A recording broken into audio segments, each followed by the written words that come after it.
Hello, and welcome to another episode of Esoterica and Nonsense, a podcast where we discuss myths, legends, folktales, fairy tales, supernatural phenomenon, and religions from around the world. AKA, it's story time with Annabelle. I am so excited today. I'm so excited. First of all, it's almost the winter solstice. Second of all, I recently discovered that the CIA has declassified information about the holographic theory, which in effect is a theory that the universe is in fact a hologram. Also, the CIA has declassified information about gateway experiences. And gateway experiences is like audio therapy to help unite the hemispheres of your brain. It's so fucking cool. I'm so excited to get into this. This is kind of a dream come true. I'm not gonna lie.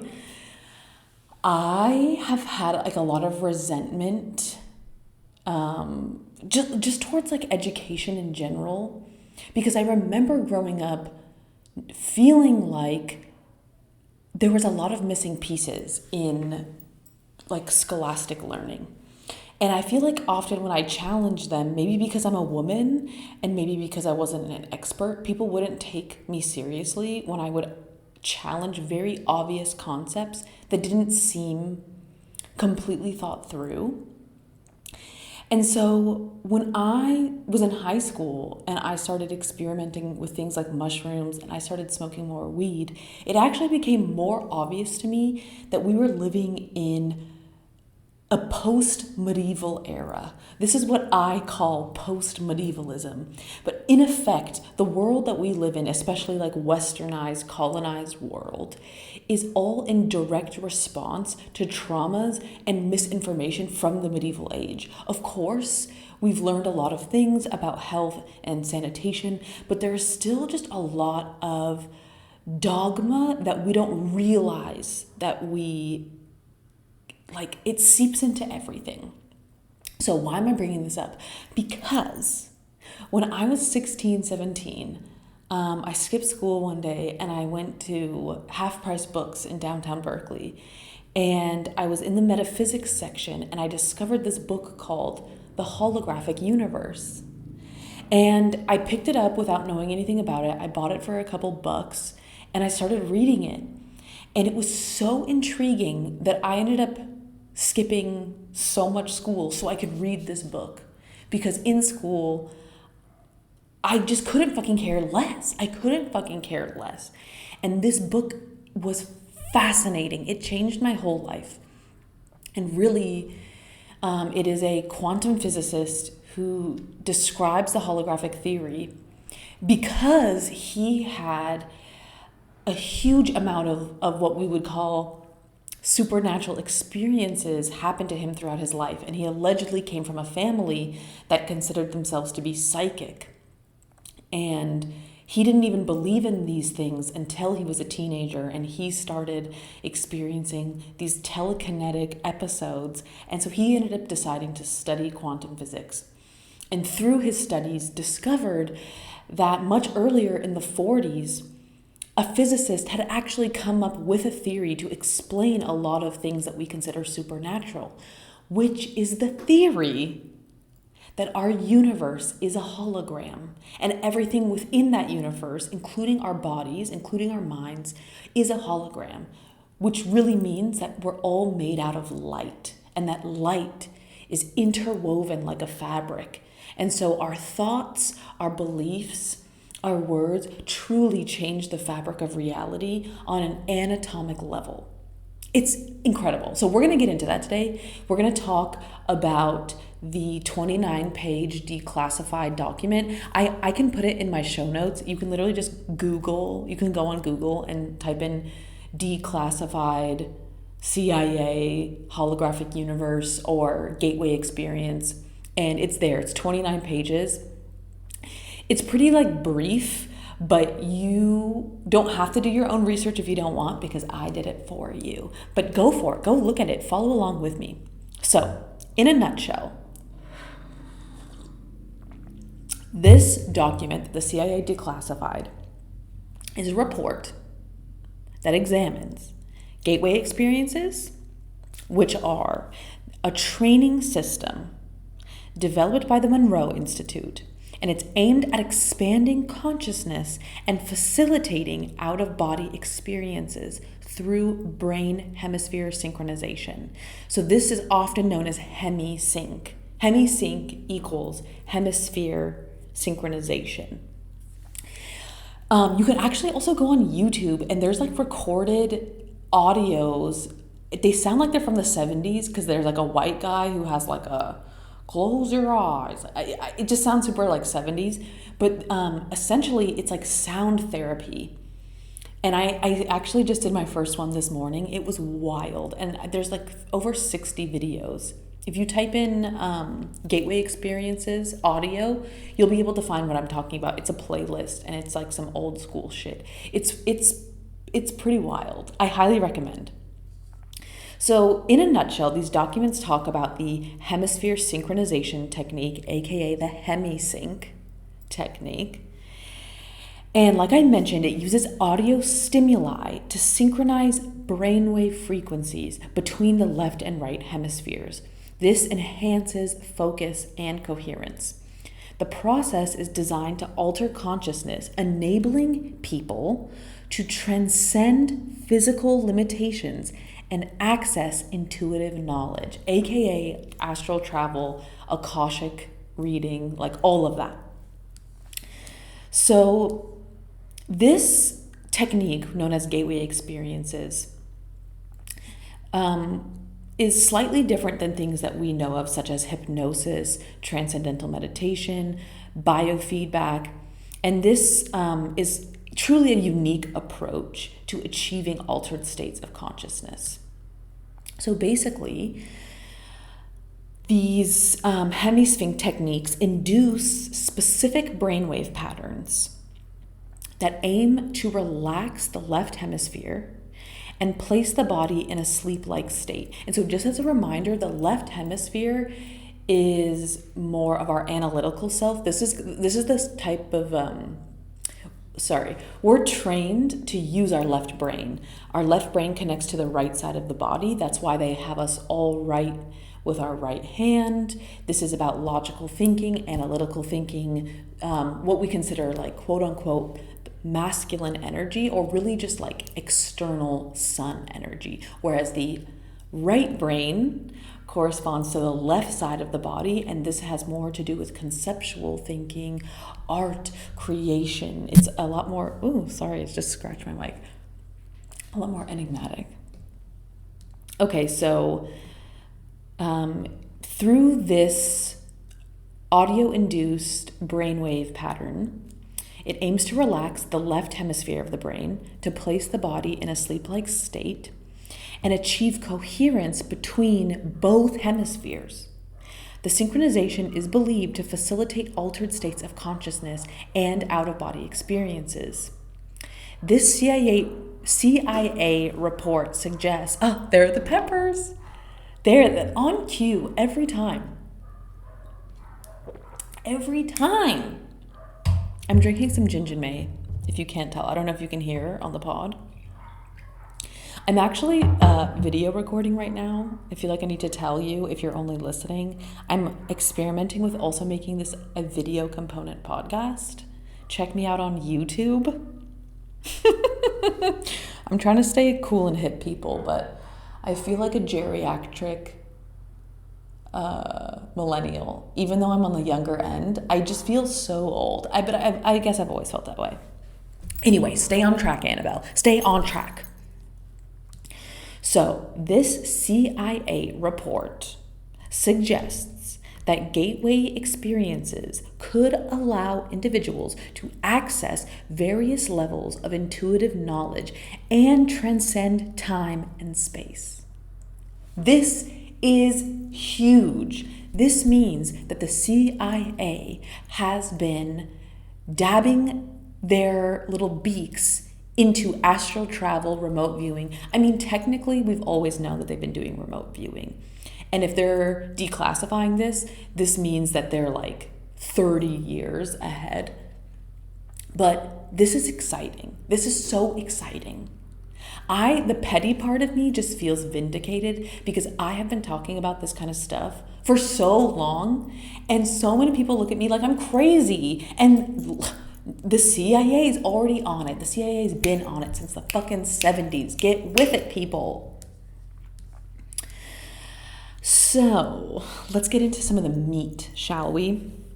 So synchronization of the hemispheres is really the cornerstone of the gateway experience process. It is designed to synchronize the hemispheres of the brain, obviously, but this is really all done with sound frequencies, which is so fascinating.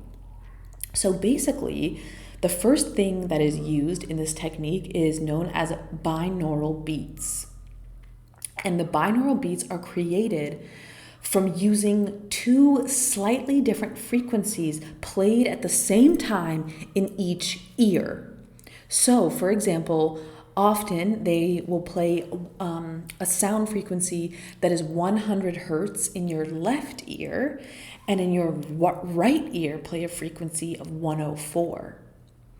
The brain perceives the difference, which is a 4 hertz difference, and this is known as a third or a phantom beat. And this entrains brainwaves to match the frequency. And the purpose of this is to help guide the brain into specific states of consciousness, such as relaxation, focus, or deep meditation. So I actually tried it this morning, and it really was wild. At first, I didn't even notice it, but because these two different frequencies were playing in each of my ear, it kind of created like a wah, wah, wah, wah, wah, wah, like the narrator of this meditation called it a vibrato. But it sounded like kind of like the reverb of a singing bowl or something. It was wild. So the brainwave states that are targeted using this method are specific. So there is the beta wave state, I guess, and this is to be active, alert, or problem solving. There's the alpha wave state, which is about being relaxed, calm, and reflective. The theta wave state, which is about deep meditation, creativity, and intuition. And the delta wave state, which is deep sleep, healing, and regeneration. And really, like, the goal of this is to have whole brain synchronization. And so typically the left hemisphere of the brain focuses on logic and analysis, like I said, which is kind of what we've been trained to use all of the time. And the right brain is for intuitive thinking and creativity. And so by using this technique, this can theoretically synchronize the hemispheres of your brain, which enhances cognitive coherence, intuition, and access to altered state of consciousness, and really just a higher functioning brain. So they, like I mentioned, use what they call tonal layers. So part of it is using different sound frequencies in each ear, but through that they also add in other ambient tones. For example, the one I listened to, they were using ocean sounds, but they can use other things, and this also can guide and create feelings, I guess, and experiences within your brainwave activity. And they also use isochronic tones. And these are repetitive beats that don't require headphones. They're often layered beneath other sounds. They also often use chirping and humming frequencies. These frequencies mimic the natural phenomenon that are believed to resonate within human brain waves, as well as voice instruction. So it's almost like a guided meditation with a sound component mixed in. So there's basically like different like levels, if you will. So like there's one, they're known as focuses. So like focus 3, for example, is aimed at physical relaxation. And I believe that is what I focused on today, the one I did. It's really about relaxing the body to enter a state of light meditation. And then focus 10, for example, is about mind awake, body asleep. This is about a deep relaxation state. Do you hear these peppers? They won't stop barking. This is your invitation to have a tea break.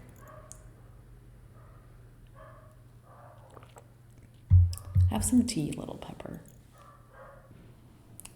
Good evening, my peppers.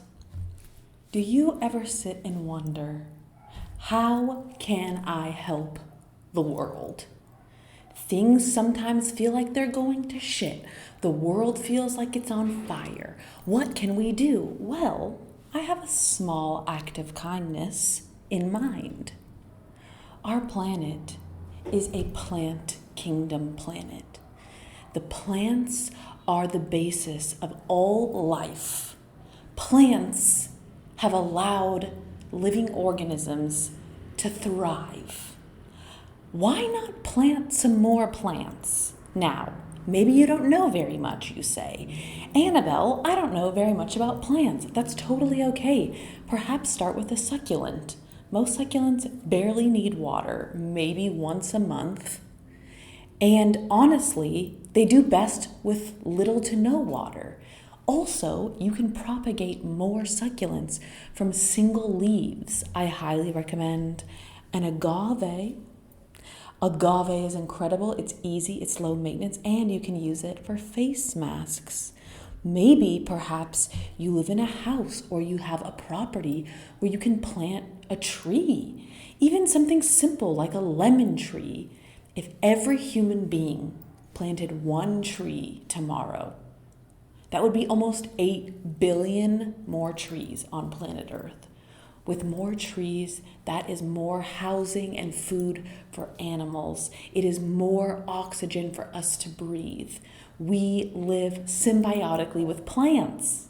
So, plant a little plant. Okay. So, we just discussed focus 10, right? Which is about mind awake, body asleep. That's, kind of the predecessor of lucid dreaming while awake.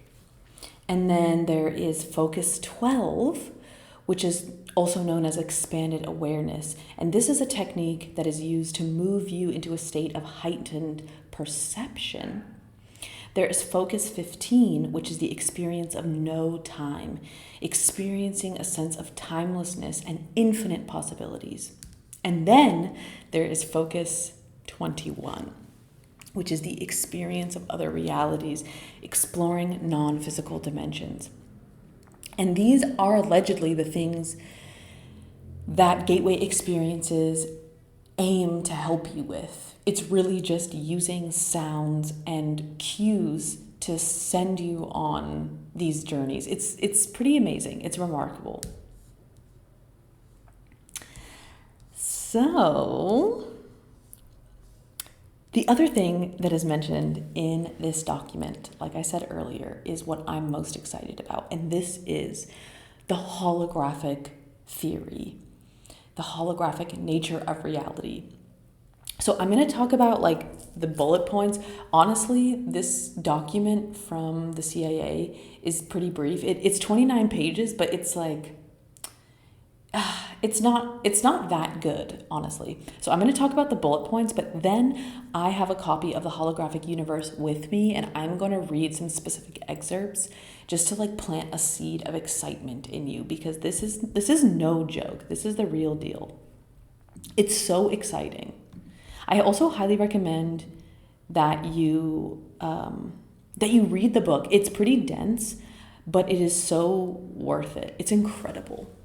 Okay, so from the CIA document, the major points that they bring up about the holographic nature of reality is that the universe is a vast, interconnected energy field with every part containing the information of the whole, just like a hologram. And I'll get into that in a second. But this means that everything in the universe, including consciousness, is fundamentally interconnected and accessible through altered states. Just let that sink in.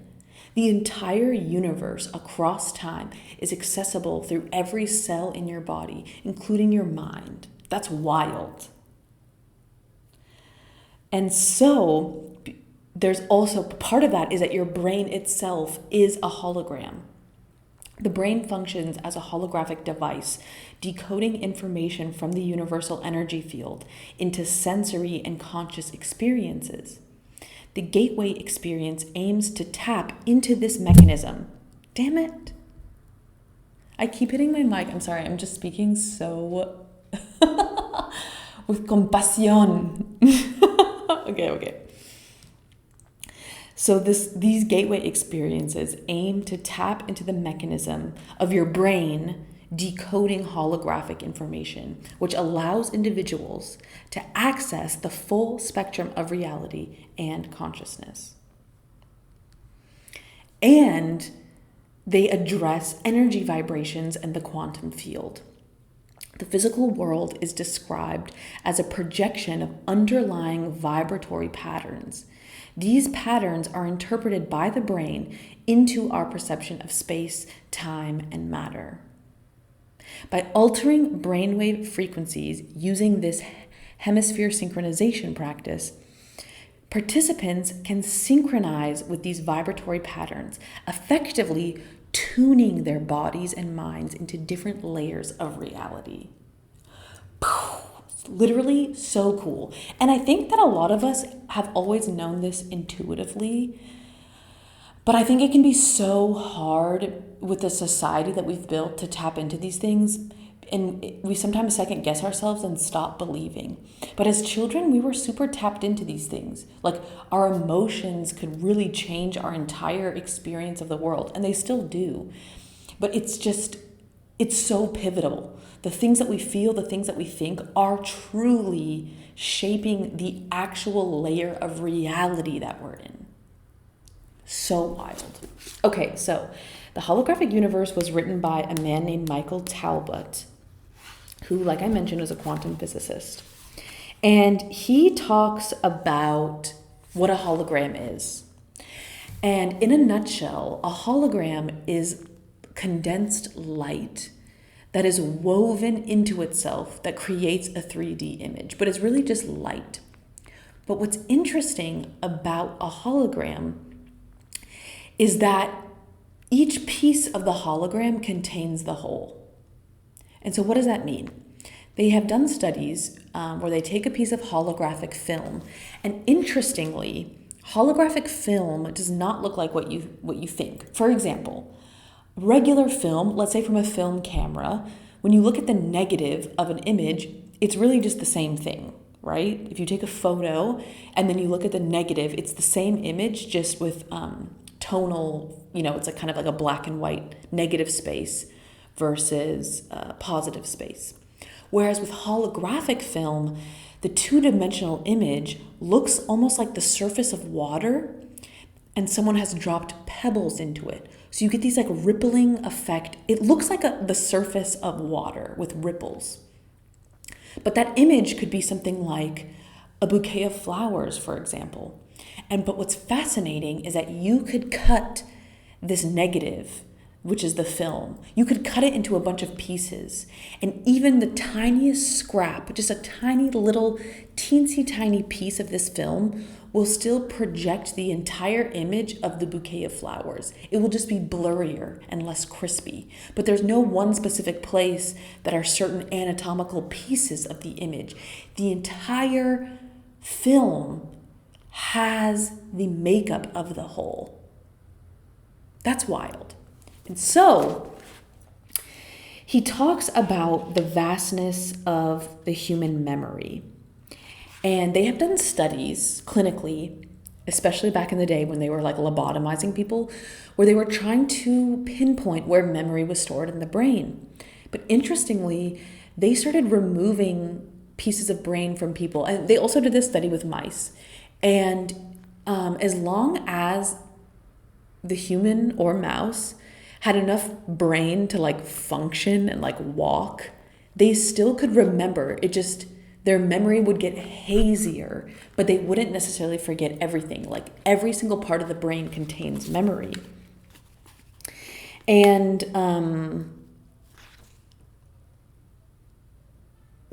it also explains the phenomenon of having a photographic memory. Some people, not everyone, but some people have the ability to look at something and recall it inside of their mind. And really, theoretically, this could just mean that their brain is firing at a higher level, and that is possibly something that everyone could do if their brain was more integrated and synchronized, theoretically.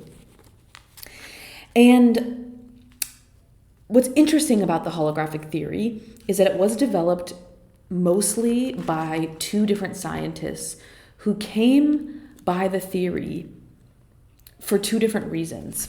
One of the scientists was named Bohm, and he was a quantum physicist, and he was a protege of Einstein. And another scientist was Pribram, and he worked more clinically with people. He did a lot of lobotomies in the 40s, and he did a lot more of like human science, whereas Bohm was a physicist.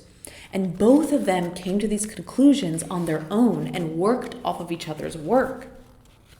What's interesting is that Bohm, as a quantum physicist, came up with his theory when he was studying and learning about electrons.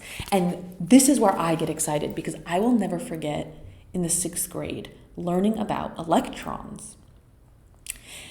And they taught us about this study that they did where they were trying to understand the nature of an electron. Is an electron a particle or a wave? And so what they did is they took a sheet of gold leaf, which is like a 1 atom thick piece of gold, and they created an electron gun. And they were going to study how the electrons moved through space. And so they assumed that with creating an electron gun, that the electrons would act as BBs. They would go through the gold leaf and create little holes. So they set up the electron gun, and that's exactly what happened. As they started shooting electrons, the electrons acted as if they were bullets, and they just made small little holes in the gold leaf. But what's interesting is that these men then took a break to go eat their food, and they kept the electron gun on. And when they came back, they found something very interesting, that instead of more holes in the gold leaf, they found a singular line through the center, meaning that it had acted more like a wave, like a cloud of particles. Isn't that bizarre? And I remember learning about that, and that was kind of the end of the story. They were like, my middle school teacher, Mr. Greenebaum, just said, oh, electrons can be particles or waves. And I remember thinking, this is like so important, because the electron is acting differently when it's being observed versus when it's not being observed. And so wouldn't that mean that almost every single observation or scientific study is slightly flawed, in the sense that the person who is observing is actually creating a change on an anatomic level? And also that our thoughts and beliefs shape reality. That's pivotal. But I don't hear anyone in the scientific community talk about that. So this man, Bohm, that's spelled B-O-H-M, he noticed this and thought that this was very odd. And he just couldn't figure out like how this could happen. Like what creates this ability? And he also like talked about a study that was done about the interconnectedness of all things. So there's an aspect of quantum reality that Bohm found specifically interesting, and this was a strange state of interconnectedness that seemed to exist between apparently unrelated subatomic events. What was equally perplexing was that most physicists tended to attach little importance to this phenomenon. In fact, so little was made of it that one of the most famous examples of interconnectedness lay hidden in one of quantum physics' basic assumptions for a number of years before anyone noticed it was there. The assumption was made by one of the founding fathers of quantum physics, the Danish physicist Niels Bohr. Bohr pointed out that if subatomic particles only come into existence in the presence of the observer, then it is also meaningless to speak of a particle's properties and characteristics as existing before they are observed. Are you hearing this? This is fucking wild. He's saying that subatomic particles that are smaller than the atom itself, nucleuses, protons, photons, electrons, without the observer, you can't say they existed before they were observed.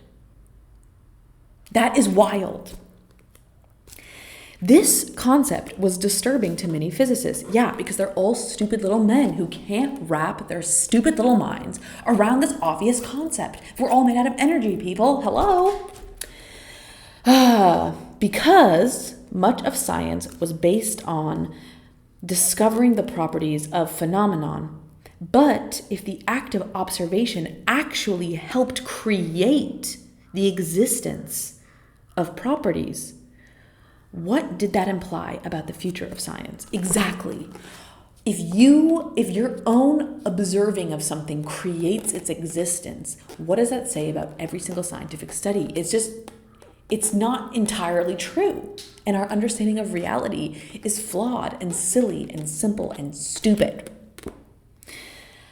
One physicist who was troubled by Bohr's assertions was Einstein. Despite the role Einstein had played in the founding of quantum theory, he was not happy with the course of the fledgling science had taken. He found that Bohr's conclusion that a particle's property doesn't exist until they are observed particularly objectionable because, when combined with another of quantum physics findings, it implied that subatomic particles were interconnected in a way Einstein simply didn't believe was possible. And this is pivotal. This is fucking pivotal because everyone's obsessed with Einstein. Granted, Einstein was super smart. I'm not trying to come for Einstein right now, but I think that we often dick ride him a little bit too hard. He's just one human being who happened to be brilliant, but that doesn't mean that he's right about everything. And quantum physics is kind of a crapshoot, especially when you're coming at it logically. A lot of ancient cultures understood quantum physics because they would meditate and tap in to the inner verse through the mind. They weren't going on the internet. They were tapping into the internet, the net. And so Einstein did not like this theory. He did not like this concept that our observations, in a sense, creates reality to a certain extent. And he didn't believe that was possible. And because of that, that has shaped a lot of modern quantum physics. A lot of quantum physics of the modern day is based off of Einstein's opinions and not necessarily quantum truths, okay? So Einstein had these opinions. And so basically this finding of the possibility that subatomic particles are created or come into existence when being observed. This was the discovery that some subatomic processes result in the creation of a pair of particles with identically or closely related properties. So what they're saying, I know this is kind of dense, but just bear with me. Consider an extremely unstable atom that physicists call positronium. The positronium atom is composed of an electron and a positron. A positron is an electron with a positive charge. Because a positron is the electron's antiparticle or opposite, the two eventually annihilate each other and decay into two quanta of light, or basically two separate photons. They basically separate like magnets, but they're like twins. That's, I think, an easier way to understand this. If you think of these subatomic particles as magnets, at one point they're together, but they're so opposite that they have to separate. So because of this, they travel in opposite directions. The capacity to shapeshift from one kind of particle to another, or just another of quantum's abilities. So according to quantum physics, no matter how far apart these photons travel, these photons that were at one point part of the same unit, no matter how far apart they travel from each other, when they are measured, they will always be found to have identical angles of polarization. Polarization is the spatial orientation of the photon's wavelength aspect as it travels away from its point of origin. Basically, they're saying that no matter how far away they are, their wavelengths are going to mimic each other. So like the wavelength of the photon and like, let's say its rhythm, I'm speaking figuratively here, but the rhythm of its existence may change. But no matter how far away these two twins travel from each other, they will be on the same rhythm, even if they're across the universe from each other. That's kind of crazy. So in 1935, Albert Einstein and his colleagues, Boris Podolsky and Nathan Rosen, they published a now famous paper entitled, "Can Quantum Mechanical Description of Physical Reality Be Considered Complete?" In it, they explain why the existence of such twin particles proved that Bohr could not possibly be correct. They're saying that the holographic theory can't be correct, which is so crazy to me because I feel like that proves it correct. But let's hear their opinions. They say that two such particles, such as the photons emitted when the positronium decays, could be produced and allowed to travel a significant distance apart. Then they could be intercepted, and their angles of polarization would be measured. If the polarizations are measured at precisely the same moment and are found to be identical, as quantum physics predicts, and if Bohr was correct, and properties such as polarization do not coalesce into existence until they observed or measured, this suggests that somehow the two photons must be instantaneously communicating with each other, or that they know which angle of polarization to agree upon. The problem is that according to Einstein's special theory of relativity, nothing can travel faster than the speed of light, let alone travel instantaneously, for that would be a tantamount to breaking the time barrier and would open the door to all kinds of unacceptable paradoxes. And that I want you to stomach for a second. In effect, Albert Einstein believed that the holographic theory and that quantum material being made existent through observation, he decided it was impossible because nothing could travel faster than the speed of light.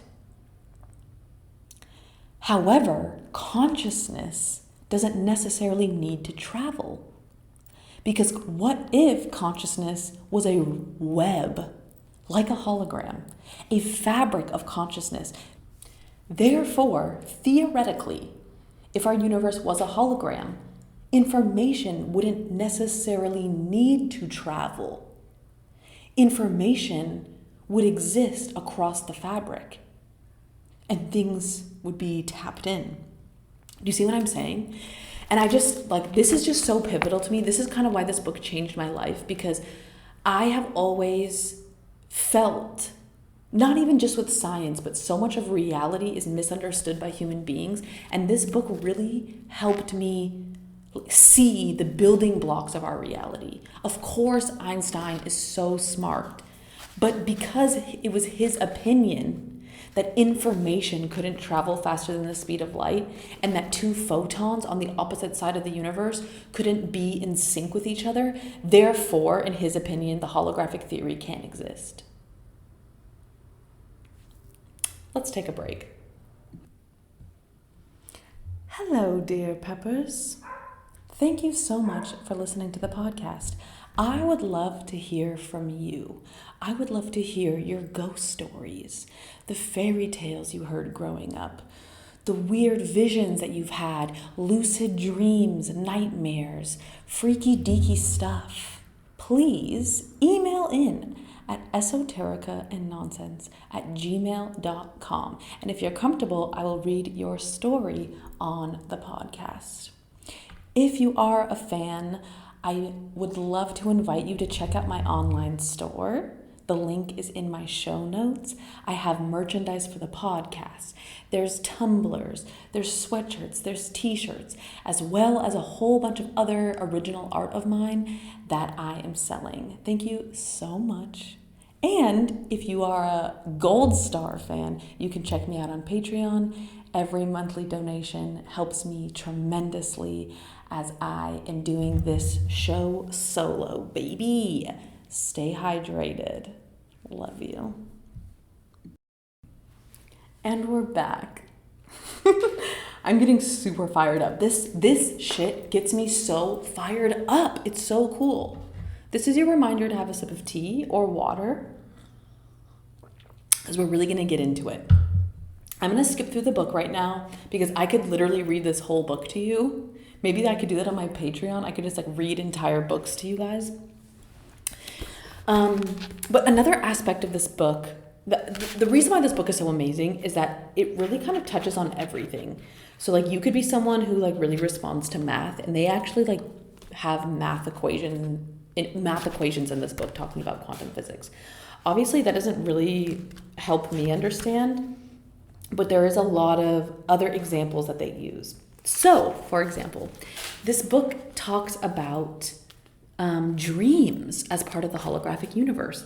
And so specifically, they talk about a group of tests that was done in the dream laboratory at the Maimonides Medical Center in Brooklyn, New York. Sorry if I'm butchering that. I most likely am. But basically, in a nutshell, they were doing tests throughout the 60s and 70s to see if there was psychic connections between people. And so in a nutshell, in this test, they would have one subject go to sleep in one room, and then the other subject would sit in the other room and stare at a painting. And something like 70% of the time, these people's dreams were affected by these paintings that they had never seen before, but someone in the room next to them was staring at. And I think I love this test. I think it's so interesting. And I think this also explains this idea of shared consciousness. I really do believe and know that humanity shares a consciousness, not only with each other, but with the planet and with animals and with plants. And we've taught ourselves to not tap into that, but we really we can't even help it. A great example is that when women are around each other, their menstrual cycles will often synchronize.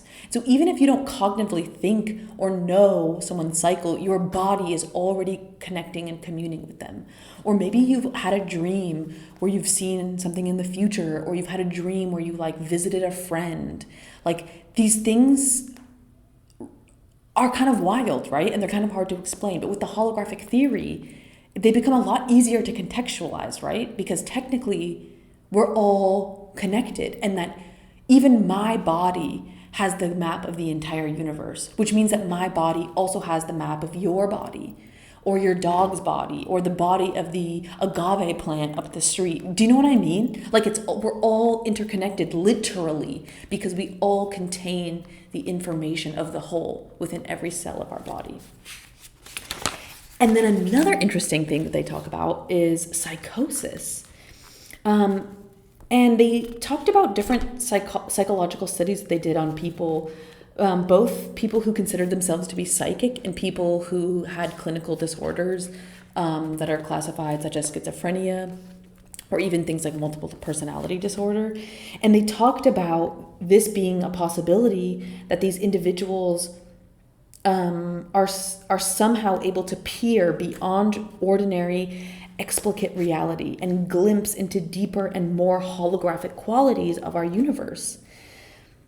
This one scientist who did a bunch of studies was named Ullman, and Ullman believed that people with psychotic traits were also able to experience certain aspects of the holographic level of reality. But because they were unable to order their experience rationally or regulate their own body, these glimpses into the holographic reality were tragic parodies of the ones reported by mystics. In a nutshell, he was saying that the difference between a mystic and someone who what was considered psychotic was the ability to rationalize or understand the information coming in, or even separate it from themselves. Now, granted, these are theories, but from my own experience, I have really seen, like, specifically in the United States, a lack of, there's a lot of fear around the spirit world. And so I've seen this a lot, like seeing people take psychedelics, people who don't believe in the spirit world and don't believe in like spirits in general, I notice are more likely to have bad trips. And in my opinion, I think it's because when things start happening that bend their idea of reality, things that they may be getting from outside themselves, it becomes so scary because in their opinion, it has to be them. Like, let's say they see a ghost or like a spirit. They're going to think that's them. And like, maybe it's actually just a ghost or a spirit, you know? And like, this is just an idea. Again, these are just theories. I'm not a professional. I'm just trying to plant seeds in your mind. Okay. And another thing they talk about too is like lucid dreaming in parallel universes. And some people talk about in their dreams being able to go into parallel universes where it's like everything's the same, but maybe like it's a different timeline, or maybe it's like another universe where there's like people. There are stories of people who like have a world that they visit in their dreams. There's like a town, a city, people, and it's like a different universe. And this could make sense in the holographic theory. This could totally make sense, especially when you add the idea of observation, you know? Like, what if something you can't perceive it because you haven't observed it yet? And like, have you noticed that? Like you'll be like, you'll kind of one day just decide that you're like obsessed with the number 3, and then you just start seeing the number 3 everywhere. Or like a movie, like this happens to me all the time. There'll be like a movie that I've never heard of, and then I'm like, oh, you know, I should watch this movie. And then all of a sudden, like the movie's everywhere. People are telling me about the movie. I'm seeing ads online. Like, sometimes we think our phones are listening to us, and I do think that is probably true. Our phones are listening to us, but I also think there's an added element that we forget, that our minds are creating reality. And sometimes if we haven't observed something, it's not on our radar, or like in a way it doesn't exist to us. In our little universe, things don't exist until we see them, and then all of a sudden they exist, you know? Oh, it's so cool. Okay. Another thing they mention is the connection of like your mind and your body, and how there's like not really a lot of scientific studies about things like placebos.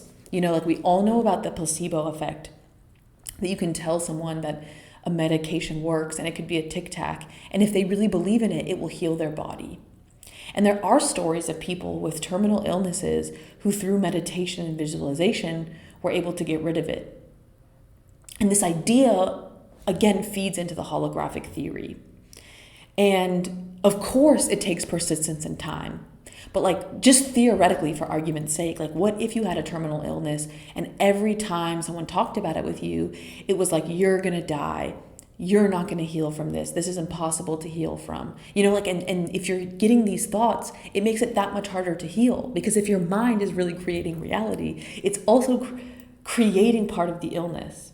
Right? And I'm not saying that we are creating our own illnesses, but I am saying that like we are creating our interaction with how we heal, you know? And again, these are just like wild ideas. I'm just throwing these out there. I would love to hear your opinions on them. Oh, okay. This one's really cool. There's a really cool page in the book where they talk about Chinese medicine and specifically acupuncture. And they have a diagram of the human ear. And so part of Chinese medicine and acupuncture have a lot to do with pressure points and meridians of the body. And so specifically in the ear, all the pressure points actually look like a human upside down. So like basically like the lobe of your ear is like the head of the human body. And then the spine kind of comes up that inner ridge. And like, it's hard to explain this diagram, but the whole reason why this diagram is in the book is for you to visually see that like the map of your whole body exists in your ear. The map of your whole body exists in the tip of your finger. And like it truly does. And a lot of ancient cultures have already known this. You know, this is by no means new. This is new for European, westernized, colonized society.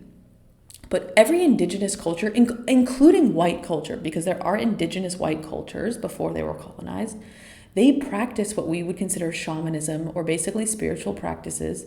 There was people who would meditate, people who would take psychoactive plants and be able to see these things and report back. And that's why so many ancient societies were a lot more sophisticated than we realize, because the way that they went about knowledge wasn't necessarily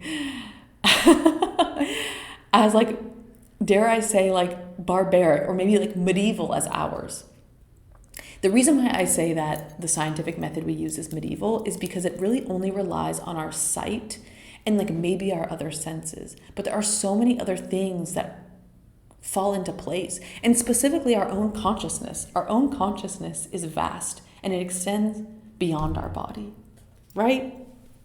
Okay, so now I'm going to tell you this really interesting story that they mention here in the book. It's so fascinating. So they talk about the concept of psychokinesis. Psychokinesis is basically like kinetic energy, which is like physical movement energy that is passed through the psychic plane. Okay, so bear with me. So one of the most astounding manifestations of psychokinesis and one of the most remarkable displays of miraculous events ever recorded took place in Paris in the first half of the 18th century. So that would be the 1700s. The events centered around a puritanical sect of Dutch-influenced Catholics known as Jansenists. Probably Jansenists, right? Because like Jansen, if it's Dutch inspired. I should do an episode on them. I've never heard of them. Okay, so these people were precipitated by the death of a saintly and revered Jansenist deacon. So this deacon was named François de Paris. Although few people living today have even heard of the Jansenist miracles, they were one of the most talked about events in Europe for the better part of a century. This is hot tea. To understand fully the Jansenist miracles, it is necessary to know a little about the historical events that preceded François de Paris' death. Jansenism was founded in the early 17th century, and from the start it was at odds with both the Roman Catholic Church and the French monarchy. Many of the beliefs diverged sharply with the standard church doctrine, but it was a popular movement and quickly gained followers among the French populace. Most damning of all, it was viewed by both the papacy and King Louis XV, a devout Catholic. They were considered to be a Protestant sect, only masquerading as a sect of Catholicism. As a result, both the church and the King of France were constantly maneuvering to undermine the movement's power. One obstacle to these maneuverings, and one of the factors that contributed to the movement's popularity, was that Jansenist leaders seemed especially skilled at performing miraculous healings. Oh, we can't have that. Oh, they won't allow it.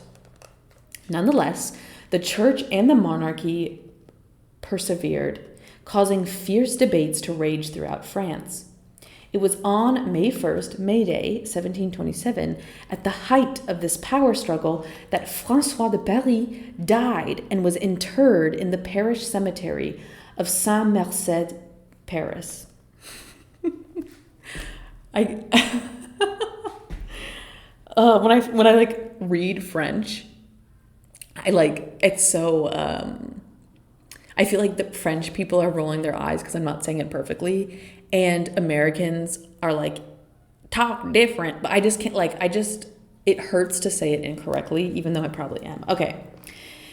So because of the abbey's saintly reputation, worshippers of Jansenism began to gather at François de Paris' tomb, and from the beginning, a host of miraculous healings were reported. And from the beginning, oh no, I already said that, sorry. The ailments thus cured included cancerous tumors, paralysis, deafness, arthritis, rheumatisms, ulcerous sores, persistent fevers, prolonged hemorrhaging, and blindness. But this was not all. The mourners also started to experience strange involuntary spasms or convulsions, and to undergo the most amazing contortions of their limbs. These seizures quickly proved contagious, spreading like a brush fire until the streets of Paris were packed with men, women, and children, all twisting and writhing as if caught up in a surreal enchantment. It was while they were in this fitful and trance-like state that the convulsionaries, as that they were come to be called, displayed the most phenomenal of their talents. One was the ability to endure without harm an almost unimaginably variety of physical tortures. These included severe beatings, blows from both heavy and sharp objects, and strangulation, all with no sign of injury or even the slightest trace of wounds or bruises. What? This is crazy. This is in 18th century France. What makes these miraculous events so unique is that they were witnessed by literally thousands of observers. The frenzied gatherings around the Abbey Paris's tomb were by no means short-lived. The cemetery and the streets surrounding it were crowded day and night for years, and even 2 decades later, miracles were still being reported. To give some idea of the enormity of the phenomena, in 1733, it was noted in public records that over 3,000 volunteers were needed simply to assist the convulsionaries and make sure, for example, that the female participants did not become immodestly exposed during their seizures. Oh, wow, how generous of them. As a result, the supernormal abilities of the convulsionaries became an international cause of célébrer, and thousands flocked to see them, including individuals from all social strata and officials from every educational, religious, governmental institution imaginable. Numerous accounts, both official and unofficial, of the miracles witnessed are recorded in the documents of the time. Moreover, many of the witnesses, such as the investigators from the Roman Catholic Church, aka the Vatican, had a vested interest in refuting the Jansenist miracles, but they still went away confirming them. The Roman Catholic Church later remedied this embarrassing state of affairs by conceding that the miracles existed, but they were a work of the devil, hence proving that Jansenists were depraved. What? So the Vatican literally sent out people to investigate this, and they said that it really did happen. Like, this is some real fucking shit. I'm gonna lose my mind right now. Let's take a break. This is your daily reminder that you are pure magic and the world around you is magic. Don't forget to enjoy, take advantage of it. Did you know that there have been studies that our thoughts and words can change the molecules around us? A Japanese scientist did a study where he spoke to water and froze it. Some of the water he told, "I love you." Whereas other water, he would say, I hate you. And after he froze these containers of water, he found that the molecular structure had changed. And essentially, the water that he had said, I love you to, became an incredible patchwork of sacred geometry, organized, gorgeous, architecturally incredible. Whereas the ones that he said, I hate you to, had a chaotic structure. This is your reminder to be kind to yourself. Your body is something like 70-80% water. So the things that you say to yourself, the things that you say out loud, truly change reality. You are incredible. Forget not. Ugh, I'm just juiced right now. This topic gets me so excited. Because theoretically, I definitely don't subscribe to the dogma of the Catholic Church. I'm not necessarily against Christianity because I have dabbled in some of the scriptures, and some of them are beautiful. Some of them are obviously fairy tales or folk tales or tall tales. But then there's aspects of the scripture that are really just about love and community. But this dualism that has been enforced through the Roman Catholic Church, which again, if you haven't listened to my episode on the Copticism, that's episode 2 of the podcast. I highly recommend it because I talk about the history of Christianity and how it became the national religion of the Roman Empire almost 400 years after it became practiced in Egypt. And it was used as a way to control their populations who were widely not Roman. But anyway, I'm getting off track. My point is that this idea of good and evil and the devil and God is really less to do with the scriptures and more to do with the Roman Church. And I don't subscribe to this, but I do understand this idea of forces that are not kind, right? We've all met human beings that are up to no good and are hurting people and committing really scary acts of violence. That obviously suffering and violence and hate exists. But what if that's also a part of the holographic universe? What if you're actually tapping into realities that are dark and scary and full of trauma? And that's why you feel those things. Maybe it's a past life trauma. Maybe it's a collective trauma.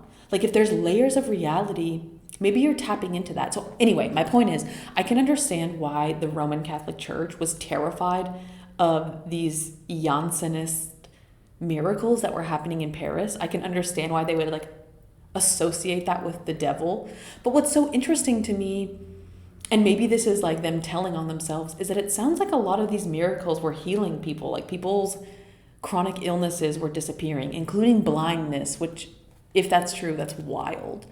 And so to me, and I think this is kind of obvious, but it sounds more like the Catholic Church it wants to be the most powerful entity in the world. So they fear that people will convert religions if they start seeing miracles happen. So it's easier just to call them devil worshippers, That's what I'm smelling in the air. Okay. I feel like I could just literally talk about this forever. Okay, so the next part of the book that I want to discuss is they touch on the human energy field. And they say that one mystical phenomenon that appears to involve the ability to see reality's frequency are aspects of the aura or the human energy field. The notion that there is a subtle field of energy around the human body, a halo-like envelope of light that exists just beyond normal human perception. I love halo-like envelope. Write that down. Love that. The aura can be found in many ancient traditions. For example, in ancient India, sacred writings that date back over 5,000 years refer to this life energy as prana. Whereas in China, since the 3rd millennium BC, it has been called qi, and it is believed to be the energy that flows through the acupuncture meridian system. In the Kabbalah, a Jewish mystical philosophy that arose in the 6th century BC, it calls this vital principle nephesh and teaches that an egg-shaped bubble of iridescence surrounds every human body. And like, this is also true in a lot of indigenous American practices, or like honestly any culture that practices quote unquote shamanism. The reason why I keep saying quote unquote shamanism, I just want to address this. I should do an episode on this, but the word shaman is incredibly like, it's reductive, but it's also a colonized word. The word shaman comes from, if I'm not mistaken, a small sect of indigenous Siberians who had like, you know, a seer, or what we would consider like a medicine man, someone in their society whose job it was to have visions and help their community. They called this position the Saman. And I believe it was Dutch. It was Europeans that were studying these people and heard this term Saman. And so when they did their explorative writings and journaling of these people, they just decided to spell it shaman. And now this term shaman is used in every culture, cut and dry. And, you know, I get it. Like, the colonized world makes up words for what it doesn't know. But it just kind of like, sometimes it just kind of pisses me off how these words like shaman are just thrown around, and like the etymology of this word comes from disrespect. It comes from mispronouncing a specific culture's practice and then just assigning that word to every culture. And yeah, I just think it's super fucking rude and super weird. And not like even the concept of shamanism is loose. Every culture has a completely different practice of what someone in the community might do as a healer. And perhaps there's not even a single person. Perhaps all the women in the community do it, or people of a certain age. My point is, like, what even is a shaman? And if you, yeah, I think what I'm asking is, like, is it appropriate for people with no experience with the spirit world or indigenous cultures to make up a word and define what that is? No, I don't think that's appropriate. It was a rhetorical question, and I answered it. No, it's not appropriate. Let's end the word shamanism. Okay.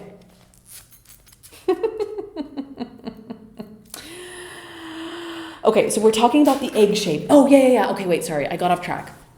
So in some of the studies that I've done through reading a lot of books by Carlos Castaneda, Carlos is kind of an idiot, but in his books, he works closely with an indigenous American who was a sorcerer. He like jokingly called himself El Diablito sometimes, because that's what people would sometimes call him when he would perform like these quote unquote miracles. But he basically had been trained by ancient sorcerers who had studied these ancient practices from Mesoamerica. And he always talked about the egg shape of the human energy field. And like, that's how you know an energy is human. And so he instructed Carlos that if he was traveling the multiverse, like let's say through dreaming, that if something was not in the egg shape or a spherical shape, they were not from this universe. So he actually does talk about these things that he calls inorganic beings, and they were like cylindrically shaped, which means that they're not from this universe. And so of course Don Juan tells Carlos not to talk to these things, but of course like he does. That's a whole thing. If you haven't read The Art of Dreaming, I highly recommend. I should do an episode on that. Okay, sorry. We're back. So the book says that many cultures believe that the aura of an extremely spiritual individual is so bright that it is visible even to normal human perception, which is why in so many traditions, including Christian traditions, but also Chinese, Japanese, Tibetan, and Egyptian, they depict saints as having halos or circular symbols around their heads. In his book on miracles, Thruston devotes an entire chapter to accounts of luminous phenomenon associated with Catholic saints. Blah, blah, blah, blah, blah, blah, blah, blah, blah, blah. My point is that like our energy field is a part of the layers of reality, but also that we are in fact made out of light. And even our bodies are made out of light, highly condensed light. And so as energy flows through us, almost like a magnet, or like how our planet has magnetic poles, it creates a field of energy, which is actually there. And they've proven it now. Even if you don't want to believe me, they have proven that the aura is real. Duh. If you're listening to this podcast, you probably already believe that, so no big deal. So many psychics assert that there are 7 main layers of the aura.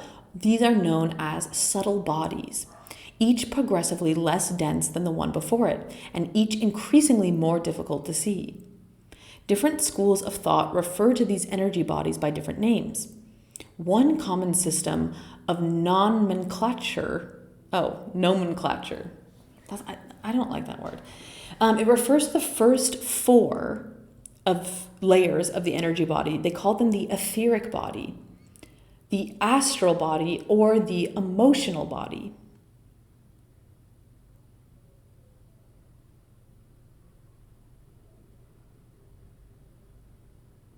Okay, sorry.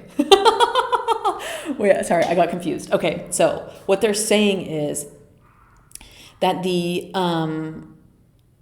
etheric body is the body that is closest in size to the physical body. So that's like the first layer closest to your skin.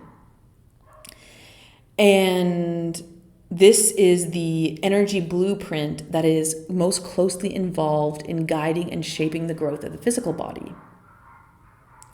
And then after the etheric body is the astral body, or the emotional body. And then there's the mental body. So the next 3 bodies are related to the emotional, the mental, and the intuitive processes. Virtually no one agrees on what to call the remaining 3 layers of the aura, although it is commonly agreed that they have to do with the soul and higher spiritual functioning.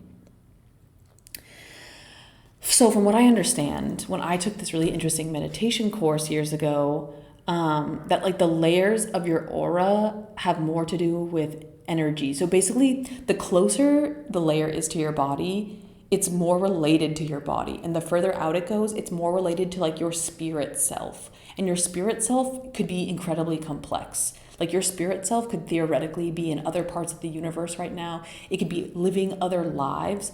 And so like the further out it goes, it becomes more enigmatic, if that makes sense. And I'm just kind of like hopping through the book because I want you to see like in how many ways the holographic theory kind of explains these things. Because sometimes I think it's hard to make sense of like, how is this all possible? And it's possible because we are living in a hologram. And the CIA fucking believes it. Hello?